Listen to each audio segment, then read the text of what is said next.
Hello friends, welcome back to my channel. और friend, आज की वीडियो सीरीज के अंदर हम डिस्कस करने वाले हैं अगले क्वेश्चन को। क्वेश्चन कह रहा है कि find the real root of the equation X square plus 4 sine X is equal to 0 correct up to 4 decimal places by using Newton Raphson method.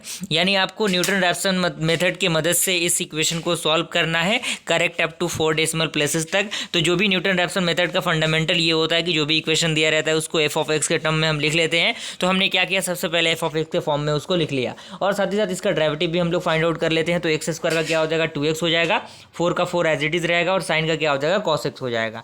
अब आपको ये पता होना चाहिए कि जो एक्स स्क्वायर यानी जो पावर आपका 2 दिख रहा है वो हमेशा क्या होता है, पॉजिटिव होता है किसी भी रियल वैल्यू के लिए। So the equation F of x is 0 and satisfied by the only negative value of x. Okay, तो यहाँ पे हम क्या करेंगे, hit and trial rule apply करेंगे। तो एफ ऑफ 1.9 पे और साथ ही साथ एफ ऑफ -2 पे हम चेक करेंगे वैल्यू को। तो एक पॉजिटिव और एक नेगेटिव वैल्यू हमें मिल जाएगा। तो हम क्या करेंगे, एक वैल्यू को क्या करेंगे,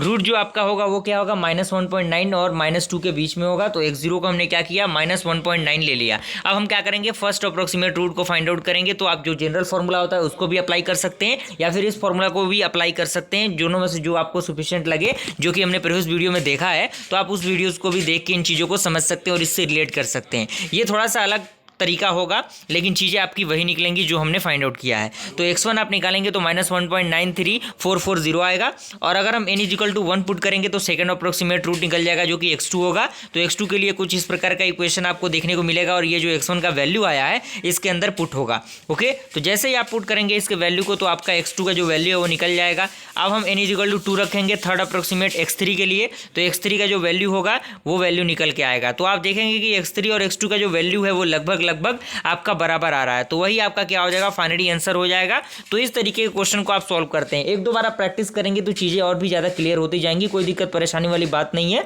और कोई दिक्कत परेशानी होती है डायरेक्टली आप मुझसे कमेंट के जरिए कॉन्टैक्ट कर सकते हैं। मैं सारा प्रोसीजर आपको बताने की कोशिश करूँगा। ओके।